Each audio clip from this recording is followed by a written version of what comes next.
Market లో invest చేసి మీ డబ్బులు డబుల్ చేసుకోవాలనుకుంటున్నారా? సుందరరామిరెడ్డి గారి లైవ్ సెమినార్ కి అటెండ్ అవ్వండి.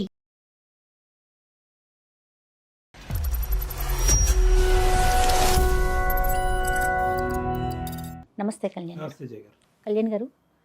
హద్దులు మీరిన అభిమానం అది తారాస్థాయికి చేరితే దాని పరిణామాలు కానీ దాని నుంచి వచ్చే సమస్యలు కానీ ఎంత తీవ్రంగా ఉంటాయనేది దీప్తి అనే అమ్మాయి మనకి మెయిల్లో చెప్పిందండి. సో నాకు తను చెప్పిన ఆ మెయిల్లో తను పెట్టిన విషయాన్ని చదివిన తర్వాత ఇమీడియట్గా మీతో మాట్లాడించాలనిపించింది. సో ఒకసారి చేసేస్తానండి కాలు, తన మాటల్లోనే విందాం.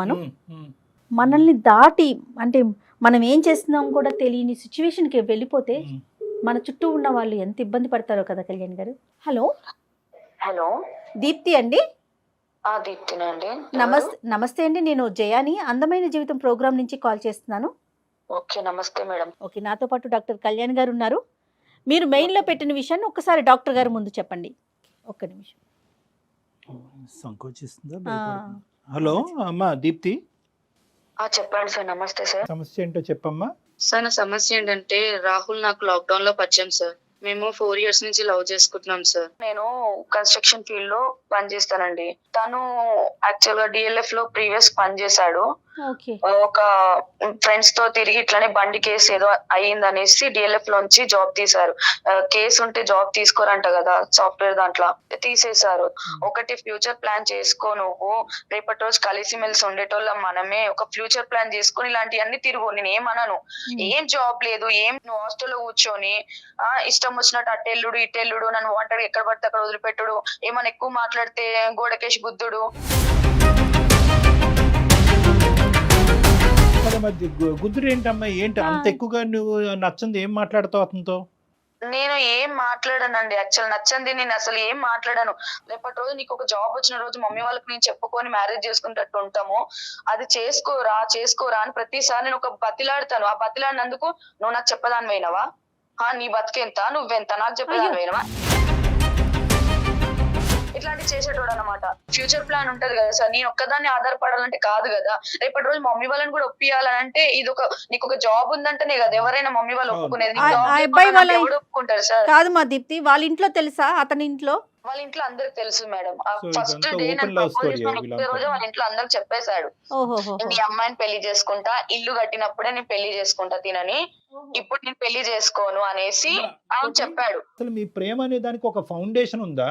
ఈ అబ్బాయి మొదటి నుంచి వీరాభిమాని అని అనుకున్నా, లేదంటే మొదటి నుంచి ఉద్యోగం చేసేవాడా? అసలు ఎప్పుడైనా ఒక పద్ధతి వ్యవహారం ఉందా? అసలు ఏ పద్ధతి వ్యవహారం లేనటువంటి అబ్బాయిని నువ్వెందుకు ప్రేమించావు? అసలు ఏం చూసి ఇతనిలో ప్రేమించావు?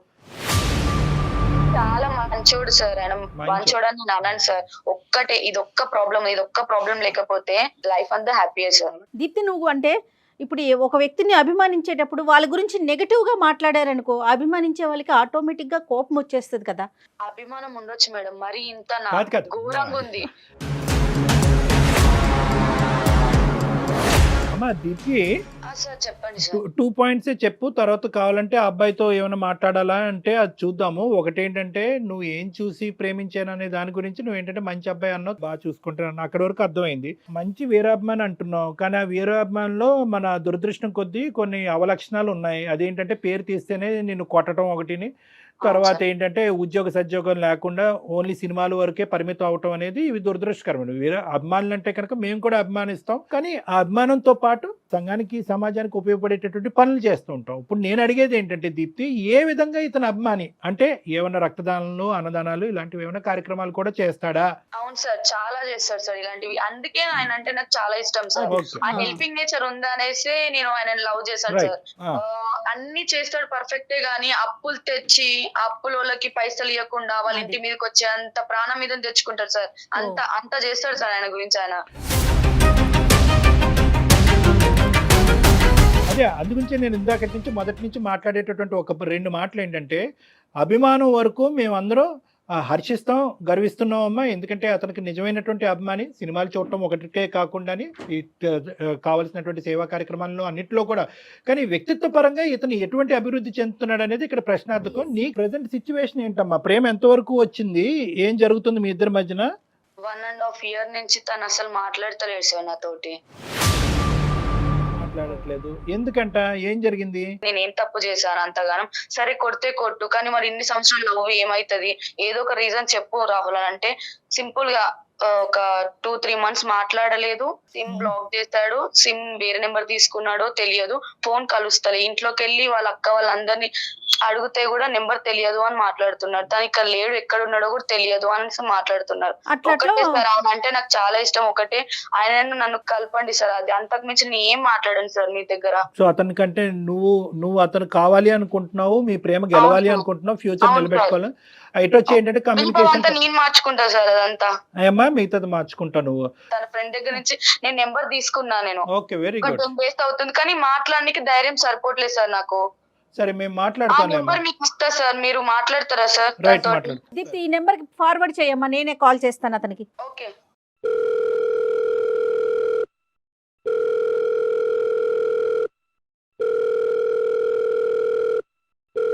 హలో, హలో రాహుల్ గారా మాట్లాడేది? ఎవరండి మాట్లాడేది? నమస్తే అండి, నేను జయానండి, అందమైన జీవితం ప్రోగ్రామ్ నుంచి మాట్లాడుతున్నాను. ఓకే చెప్పండి మేడం. నాతో పాటు డాక్టర్ కళ్యాణ్ చక్రవర్తి గారు కూడా ఉన్నారు. అంత చిన్న విషయం మీద మీతో మాట్లాడదామని కాల్ చేశాము. ఒక్కసారి డాక్టర్ గారు మాట్లాడతారు. హలో రాహుల్. సార్ చెప్పండి సార్. ఇప్పుడు అభిమానం అనేటటువంటిది ఒక ఎత్తు. ఇప్పుడు ఏంటంటే దీప్తి మీ యొక్క భవిష్యత్తు ఏంటి? 1.5 year పాటు ఆ అమ్మాయిని దూరం పెట్టడం ఏంటి? ఇప్పుడు ఆ అమ్మాయి దొంగచాటున ఆ నెంబర్ మాకిచ్చి, సార్ నేను ఆ అబ్బాయిని మర్చిపోలేకపోతున్నాను, నా ప్రేమని నా జీవితాన్ని కాపాడండి, ఇప్పటికీ రాహుల్ నాకు కావాలి, కానీ బాధ్యతాయుతం అభిమానించేటటువంటి రాహుల్ కూడా కావాలి. అట్ ద సేమ్ టైం బాధ్యతాయుతమైనటువంటి ఒక మంచి ప్రేమికుడు నాకు భర్తగా కావాలి, నాకు ఇది చేసి పెట్టండి ప్లీజ్ అని చెప్పి మమ్మల్ని విన్నవించుకుంటుంది. వెంటనే మేము ఆ అమ్మాయి దగ్గర నెంబర్ తీసుకుని మీకు కాల్ కలపడం జరిగింది. ఒక్కసారి మీరు ఓకే అంటే కోపాలు తాపాలు ఇవన్నీ తీసి పక్కన పెట్టి, మేము ఒక మంచి ఉద్దేశంతో మన ఇద్దరం ఒక గొప్ప వ్యక్తికి ఫ్యాన్స్ కాబట్టి మన ఇద్దరికి ఒక కామన్ ఆస్పెక్ట్ కుదిరింది కాబట్టి మీకు ఎటువంటి కోపతాపాలు లేకుండా దీప్తికి ఫోన్ కలపమంటే ఒకసారి ఫోన్ కలుపుతాం. అప్పుడు ఏంటి అన్నది మనం ఒకసారి మాట్లాడుకుందాం. ఏ రాహుల్? సరే సార్. ఫస్ట్ ఫోన్ కలపనియండి, తర్వాత ఏంటి అన్నది చూద్దాం. ఎందుకంటే ఆ అమ్మాయి నియర్లీ ఆ అమ్మాయి కంప్లీట్గా పిచ్చిది అయిపోయే పరిస్థితికి వచ్చిందనమాట. అంటే 1.5 year పాటు మీరు ఎక్కడున్నారు, ఏం చేస్తున్నారు, ఎలా ఉన్నారు ఏమీ తెలియదు, తన భవిష్యత్తు ఏంటో తెలియదు. ఈ రోజు కాకపోతే రేపైనా రాహుల్ వస్తాడని చెప్పి ఆ అమ్మాయి చాలా ఇదిగా వెయిట్ చేస్తుంది. కాబట్టి ఈరోజు మీకు చెప్ప పెట్టకుండా మీకు ఫోన్ కలపడం తప్ప మాకు ఇంకో దారి లేదు. ఒక్కసారి దీప్తికి ఫోన్ కలుపుతాం, లైన్లో ఉండండి. దీప్తి, హలో రాహుల్ లైన్ లో ఉన్నారు. దీప్తి ఒకసారి మాట్లాడు. రాహుల్, దీప్తి ఉందమ్మా, ఒక్కసారి మాట్లాడండి, మీ ఇద్దరు మాట్లాడుకోండి. రాహుల్ ఎలా ఉన్నావు? చెప్పు. రాహుల్ నేను బాగానే ఉన్నా. ఏమైంది రాహుల్? ఏమైంది? సిమ్ అన్ని చేంజ్ చేసావు, గుర్తు రాలే రాహుల్ ఒక్కరోజు? గుర్తు రాలేదంటే నీకు గుర్తు రాలేదా? ఇలాంటి రోజు ఒక రోజు వస్తుంది, ఇవన్నీ ఎందుకు కలిసి ఉంటే అయిపోతుంది అని చెప్పి ఆ రోజు నీకు గుర్తు రాలేదా? నా తప్పై మాట్లాడిన రాహుల్. అలాంటిది నువ్వు నీ ఫ్రెండ్స్ తో కలిసి నా దగ్గర నా దేవుని మీద సెటర్ చేస్తే నేను ఎలా అవుకుంటా అనుకున్నావు నువ్వు? ఫస్ట్ టైం కాదు కదా, నీకు వార్న్ చేశాను, చాలా సార్లు వార్న్ చేశాను, వద్దు వద్దు వద్దు అని చెప్పి. రాహుల్ ఇప్పుడు నుంచి నీ ఇష్ట ప్రకారమే నేను ఉంటా రాహుల్. మనం ఉన్న రిలేషన్షిప్, ఇన్ని రోజులు రిలేషన్షిప్ లో నేను అడుగుతున్నా, ఇన్ని రోజులు రిలేషన్షిప్స్ నీకు సంవత్సరం గుర్తుకు రాలేదు కదా, అలాగే ఉండిపోయి. గురించి నేను సంవత్సరంన్నర నుంచి ఎన్ని రోజుల నుంచి నేను నెంబర్ కోసం ఎదురు చూస్తున్నాను. నీ ఫ్రెండ్స్ అడుగు ఒక్కసారి. ఒకవేళ నేను ఎంత హర్ట్ అయ్యి ఉంటే నా ఫ్రెండ్స్ అందరికి చెప్పింటాను, ఎవరు ఫోన్ చేసిన దీప్తి ఫోన్ చేసిన నా నంబర్ ఇవ్వకండి రా అని చెప్పి. అసలు ఎక్కడ గాయపడింది నీ మనసు? ఎక్కడ గాయపడింది? నీ అభిమానానికి అగైనెస్ట్ గా అమ్మాయి ఏం మాట్లాడింది రాహుల్? ఏదో బర్త్డే పార్టీకి సంథింగ్ ఏదో అకేషన్ లో ఒక దగ్గర అందరం కూర్చున్నప్పుడు అక్కడ ఆ రోజు జరిగిన సంఘటన మేడం. అందరు కలిసి నా ఒక్కడి మీద సెటర్లు వేస్తున్నారు మేడం. నా రూమ్ నిండా ఆయన పోస్టర్స్ ఉంటాయి, నేను బండి మీద కూడా ఆయన ఫోటో వేసుకొని ఉంటా. నా ఇంట్లో ఒక మాట అంటే నేను తట్టుకోలేను సార్. నేను మా మమ్మీ గానీ మా డాడీ గానీ, మా అన్న అయితే తిడతాడు, అసలు నీకు సినిమాలకి దీనికి దానికి అసలు నీకు ఎందుకు అవసరమా, ఇంతగానో పిచ్చేంటి రాదు అని. పైన ఎవరిని పట్టించుకోలేదు సార్, నా ఇంట్లోనే పట్టించుకోలేదు. నేను లవ్ చేసినప్పటి నుంచి ఆయన అన్ని స్టార్టింగ్ నుంచి తెలుసు ఎంత అభిమానం నాకు ఉండేది. టాటూ ఉంటుంది సార్, గుండెల మీద టాటూ. ఆయన ఇంత అభిమానం ఉంది అనేసి నాకు ఫస్ట్ లో తెలియదు సార్. 1 year నుంచి నాకు తెలియదు. దీప్తి కేక్ కటింగ్ బర్త్డే అప్పుడైతే కనుక ఇతను ఏ స్థాయిలో అభిమానిస్తున్నాడు అప్పుడైతే కనుక నీకు క్లియర్ కట్ గా ట్రాన్స్పరెంట్ గా తెలుసు కదా. మరి తెలుసు సార్. నువ్వు ఒక్కదానివే మాట్లాడితే తట్టుకున్నటువంటి మనిషి ఒక నలుగురిని తీసుకొచ్చి అతని మీద సెటైర్లు వేసి వ్యంగ్యంగా మాట్లాడితే కనుక ఊరుకుంటాడమ్మా మరి నీ లవరు? నేను అక్కడ వాళ్ళందరూ వచ్చి మాట్లాడుతున్నప్పుడు, నేను వాళ్ళతో గొడవ పడుతున్నప్పుడు ఈ అమ్మాయి మధ్యలోకి వచ్చి ఈమె ఆపాలి కదా, వాళ్ళని పక్కకి తీసుకెళ్లిపోయి వద్దు మావాడితో నీకు ఏం అవసరము ఆయన పిచ్చి ఆయనది, ఆయన అట్లనే చేసుకుంటాడు. నేను గుండె మీద టాటూ వేసుకొని ఇంత ప్రేమ అంత పిచ్చి ఉన్నది ఆయన ఆ సార్ మీద నాకు. నేను దేవుళ్ళ భావిస్తాను సార్ ఆయనని. కానీ అందులో ఈ అమ్మాయి పాత్ర లేదంటుంది కదా రాహుల్, అంటే ఈ అమ్మాయి జోక్యం చేసుకుని ఆపలేదనా? సార్ పాత్ర లేకపోయినా సార్ ఇప్పుడు రోడ్డు మీద గొడవ జరుగుతున్నప్పుడు ఏదైనా అవుతున్నప్పుడు తెలియని వాడు వచ్చి మధ్యలో ఆపుతారు సార్, ఎందుకు గొడవ పడుతున్నారు అని చెప్పి. అక్కడ నా లవర్ అయితే ఉంటే నేను వాళ్ళతో గొడవ పడుతుంటే మధ్య రాకుండా పక్కకెళ్ళి కూర్చొని నేను వాళ్ళతో గొడవ పడుతుంటే ఎంజాయ్ చేసుకుంటూ పోతుంది సార్. అంటే కావాలని చెప్పి ప్లాన్ చేసి తీసుకెళ్లి నన్ను అవమానించారు. రాహుల్ నేను ఒక పాయింట్ చెప్తాను రాహుల్. ఓకే, నువ్వు అవమానపడ్డావు, అవమానం అనేటటువంటిది తారస్థాయికి చేరింది. ఇంకా నేను అవమాన పడింటే నేను ప్రాబ్లం లేదు సార్, నేను నా గర్ల్ ఫ్రెండ్ గురించి అవమానం కాదు, నేను ఏమన్నా పడడానికి రెడీగా ఉన్నా నేను. కానీ నా దేవుని అవమానించారు, అది నా ప్రాబ్లం. Right, okay. అక్కడ అవమానించడం. ఇక్కడ రెండు అంశాలు. దీప్తి తరపున నేను మాట్లాడుతున్నాను, దీప్తి పెద్దగా మాట్లాడలేకపోతుంది కాబట్టి. ఇక్కడ ఏంటంటే ఇక్కడ రెండు అంశాలు. ఇందాక మొదట్లో కూడా నీతో కాలు కలపముందు మేము మొదట్లో దీప్తి మాట్లాడినప్పుడు కూడా ఒక ముఖ్యమైన అంశం చెప్పాం. ఏంటో అంశం అంటే కనుక ఇక్కడ రెండు అంశాలు ఉన్నాయి. ఒకటి అభిమానం ఒకటి, ఇంకోటి రెండోది వ్యక్తిత్వం ఒకటి, భవిష్యత్తు గురించి ఉండేటటువంటి ఆలోచన, నీ ప్రేమకి ఇచ్చేటటువంటి గ్యారంటీ. ఈ 4 అంశాలు ఉన్నాయి. నేను కూలంకుషంగా చెప్తున్నాను, ఎందుకంటే మీలాంటి కేసులు నాకు కొన్ని వేల ఉంటాయి, థౌజండ్స్ ఆఫ్ కేసెస్ ఉంటాయి కాబట్టి చెప్తున్నాను. ఇక్కడ ఎక్కడో చోట వాళ్ళ ఫ్రెండ్స్ ఇలా మాట్లాడుతున్నప్పుడు ఆ అమ్మాయి అడ్డు రాకపోవటానికి ఒక వెనకాతలు ఉండేటటువంటి ఒక కారణం ఏంటంటే, అట్లీస్ట్ నేనైనా నా కాబోయేటటువంటి భర్తని మార్చలేకపోతున్నాను, అట్లీస్ట్ వీళ్ళు అనేటటువంటి మాటల ద్వారా అతను తప్పుదోవలో పోతున్నాడు, అభిమానమే అనేటటువంటి దాంట్లో కొట్టుకుపోతున్నాడు, అభిమానమే తిండి పెడతాది అనుకుంటున్నాడు, అభిమానమే మా ప్రేమను కాపాడుతుంది అనే ఆలోచనలో అతను కొట్టుకుపోతున్నాడు, అట్లీస్ట్ వీలైనా కూడా కొంతవరకు వ్యంగ్యంగా మాట్లాడితే ఇతను ఆలోచన శైలి మారుతుందనే ఉద్దేశంతోనే దీప్తి ఆ విధంగా ఆ రోజు వాళ్ళని ఆపు ఉండకపోవచ్చు అని నేను అంటున్నాను. అంటే ఇక్కడ రెండు అంశాలు నాన్న. అభిమానం ఓకే, అభిమానం ఎంతవరకు అయితే అభిమానించాలో అంతవరకు అభిమానించండి, సామాజిక సేవలు చేయండి, సమాజానికి ఉపయోగపడండి, రక్తదానాలు, అన్నదానాలు, ఇలాంటి సేవా కార్యక్రమాలు ఎన్నన్నా చేయండి, హ్యాట్స్ ఆఫ్. అందులో నేను కూడా భాగస్వామిని. నేను చాలా ఇలాంటి అతని పేరుని చెప్పుకుంటూ ఎన్నో ఇలాంటి కార్యక్రమాలు నడిపించినటువంటి వ్యక్తుల్లో నేను కూడా నేను ఉన్నాను. అయితే నేను అనేది ఏంటంటే, నీ భవిష్యత్తు ఏంటి, దానికి సమాధానం దొరకలేదు. మీ ప్రేమ భవిష్యత్తు ఏంటి, దానికి సమాధానం దొరకలేదు. ఒక ఆడపిల్ల రేపొద్దున నానా సంబంధాలు వస్తూ ఉంటే కనుక ఆ సంబంధాలన్నీ అమ్మ తీసి పక్కన పెట్టేసేయండి, నేను రాహుల్ని ఒక్కడనే నేను నమ్మి ముందుకు పోతున్నాను అనేటటువంటి ఆ తల్లిదండ్రులకి ఈ అమ్మాయి ఎటువంటి సమాధానం చెప్పుకోవాలి? దీనికి మీరు ఆ అమ్మాయికి ఎటువంటి అష్యూరెన్స్ గ్యారంటీ ఇచ్చారనేది ఒక్కసారి చెప్పండి. ఈ అమ్మాయి ఏదైతే ఉందో నాకు స్టార్టింగ్ నుంచి ఈ అమ్మాయికి అన్ని తెలిసినప్పుడు, లవ్ స్టార్టింగ్ అప్పుడే ఒక మాట అయిపోయింది, నేను ఇట్లుంటే నాకు నచ్చదు అని చెప్పి. అప్పుడు చెప్పలేదు. నేను సినిమా రిలీజ్ కి నా కార్ అమ్ముకొని హాల్ అంతా బుక్ చేసుకుని నా ఫ్రెండ్స్ అందరినీ తీసుకెళ్ళినా సార్.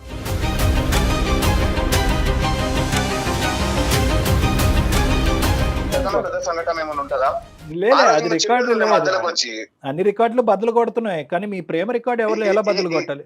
ఈమె ఆ రోజు చెప్పేది ఉండేది సార్, ఇంత అభిమానం ఏంటి నీకు, నీకు ఇష్టపడి కొనుక్కున్న కారు కూడా నువ్వు అమ్మేసుకొని అందరినీ తీసుకోవడానికి కారణం ఏంటి, అసలు నీకు ఎందుకు, నువ్వు ఆపుకొని ఆ రోజు చెప్పుకోవచ్చు కదా. ఆ రోజు గుడ్ అని చెప్పి సపోర్ట్ చేసిన ఆమె ఇప్పుడు ఆయన అంటే ఎందుకు పడట్లేదు? ఆ రోజు ఆపుంటే అయిపోయి ఉండేవాడు. నువ్వు ఆలోచించేవాను సార్. దీప్తి గురించి ఆలోచించేవాడివా, లేకపోతే నీ అభిమానాన్ని కొంత తగ్గించుకోవాలని ఆలోచించేవాడివా? గురించి ఆలోచించేవాడు, అమ్మాయి గురించి ఆలోచించేవాడు. అది క్లియర్. నాకు సపోర్ట్ చేసేవాళ్ళు నాకు కావాలి మేడం. రాహుల్, నాకు అర్థమైంది, ఒకటి అర్థమైంది నాకు బాగా, కానీ నాకు కావాల్సినటువంటి సమాధానం ఇంకా రాలేదు.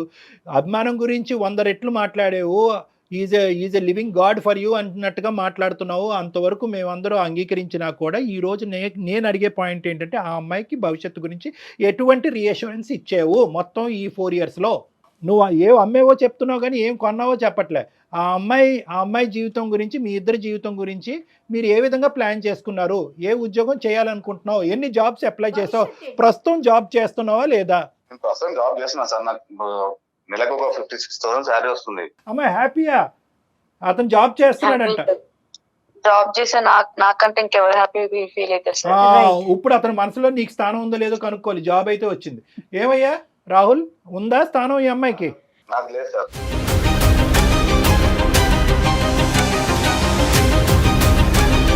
లేదా? అయ్యో, అమ్మాయి నెంబర్ దొరికితేనే ఎగిరి గంతేసింది, అయిపోయింది, ఇక్కడతో క్లోజ్ అనే ఇష్యూ. ఇంకా నీకు లేదా? ఇప్పుడు ఆ అమ్మాయి అంటే మీరు ప్రేమించుకున్నటువంటి రోజులు, గడిపినటువంటి గడియలు అన్నీ కూడా ఒక బర్త్డే పార్టీ, కేక్ కటింగ్ రోజు వాళ్ళ ఫ్రెండ్స్తో పాటు వాళ్ళు సెటైర్లు వేశారు కాబట్టి మనసు తిరిగిపోయి ఇంకా అక్కడతో ప్రేమని సాక్రిఫైసా? ప్రేమ లేదా ఇంకా? ఇంత ముందుకే చెప్పాను, ఎప్పుడు చెప్తున్నాను సార్, ఆ జోక్స్ అనేవి అవి లిమిట్ లో నా దగ్గర దాకా వచ్చింటే నేను ఈ అమ్మాయి గురించి ఎక్కడ దాకా నికలని రెడీగా ఉండే నేను. మా ఫ్రెండ్స్ ఇన్సల్ట్ చేసిరనే ఫీల్ అవుతున్నావు నువ్వు 10 మంది ముందు నన్ను కొట్టేది నేను ఎంత ఫీల్ కావాలి రాహుల్? మరి ఒక ఆడపిల్లని రోడ్డు మీద కొట్టి ఒక ఆడపిల్లని ఒక మధ్యలో వదిలిపెట్టి నువ్వు ఆటోకి వెళ్ళు, నేను మళ్ళీ వస్తా అనేసి ఇంపార్టెంట్ పని ఉందని వెళ్ళి ఎందుకు ఈ అన్ని అబద్ధాలు చెప్పి నన్ను గాయపరచలేదా నువ్వు?